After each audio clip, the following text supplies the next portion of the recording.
reviennent vers le père. Ils ont rencontré Youssouf sans le reconnaître. À ce moment-là, Youssouf, il est l'intendant, il est le responsable, le trésorier du pays. Et il leur dit, allez chez votre père et ramenez-moi l'un de vos frères. Et à ce moment-là, alors je vous donnerai votre part. Donc ils vont chez le père, chez Yaqub alayhi salam. Ils disent, voilà ce qu'on nous a demandé. Il faut qu'on amène notre frère. On parlait de Binyamin, le petit Benjamin. Et ils disent à leur père, confie-nous notre frère et on va s'en occuper. Et ils disent, on va s'en occuper. C'est-à-dire, on va en prendre soin. Et Yaqub, qui est un prophète et à qui on ne peut pas mentir indéfiniment, il leur dit, est-ce que je vais vous confier votre frère comme je l'ai fait déjà avant avec Youssouf et vous n'avez pas été capable de le préserver? Et à la fin, il finit sa phrase et il leur enseigne. Et il dit, Fallahu khayrun hafidha wa huwa arhamur rahimin. Et là, il finit avec l'invocation pour dire, vous prétendez pouvoir préserver et protéger ce frère, alors que vous en êtes incapable en réalité, quelles que soient vos manigances et vos mensonges, sous-entendu. Et c'est Allah qui est le meilleur protecteur, qui est le meilleur à protéger. Lui seul peut protéger. Et en même temps, c'est lui le plus miséricordieux. J'ai un tableau avec la calligraphie de cette invocation chez moi, en priant Allah qu'il nous protège tous. Donc vous voyez cet attribut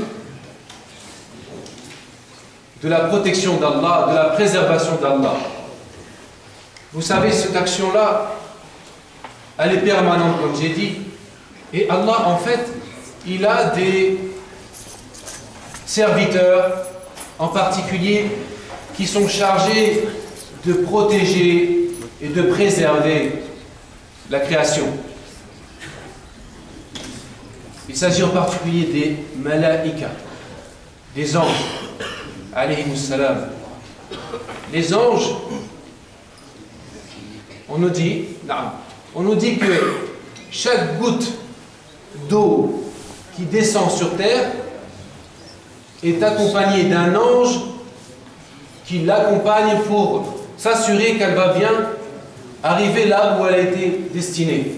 Chaque goutte d'eau, imaginez mes frères, quand vous voyez la pluie qui tombe, cette pluie bénie, cette eau bénie qui vient du ciel, rappelons-nous de l'origine, elle vient du ciel, c'est Allah qui l'a fait descendre du ciel, et c'est une eau bénie, ce n'est pas n'importe quelle eau, c'est une eau qui porte une bénédiction, et cette eau-là est bénie, et elle est préservée et protégée, un ange par goutte, un ange accompagne chaque goutte,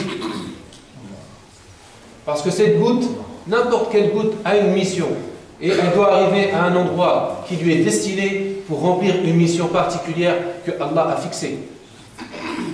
Ça fait partie de la protection d'Allah, même pour les gouttes d'eau. Il n'y a rien, aucun détail qui ne soit pas sous cette protection et cette préservation d'Allah Azza wa Jalla.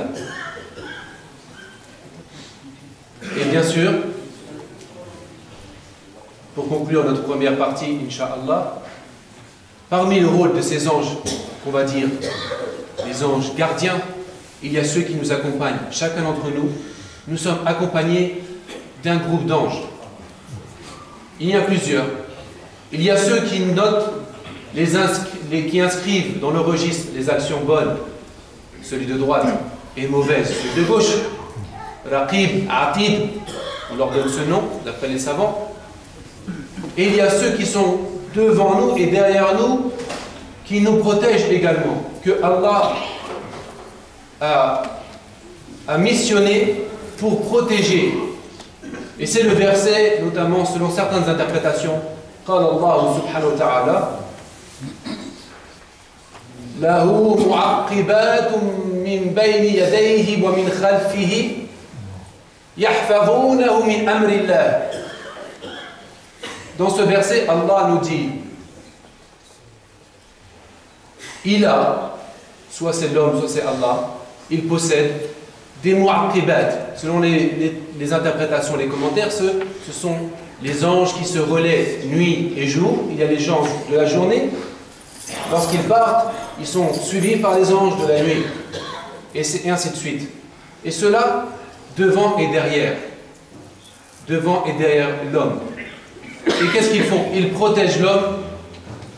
Ils protègent l'homme et ils obéissent et ils suivent l'ordre d'Allah pour protéger tel ou un tel. Ils protègent l'homme par l'ordre d'Allah contre un autre ordre d'Allah. C'est ça les commentaires. En réalité, ils sont missionnés, mais rien que ce soit le danger ou le secours et la protection, le danger ou le secours, tout ça c'est dans l'ordre d'Allah. Tout ça, ça fait partie de l'ordre d'Allah. C'est comme la maladie et la guérison.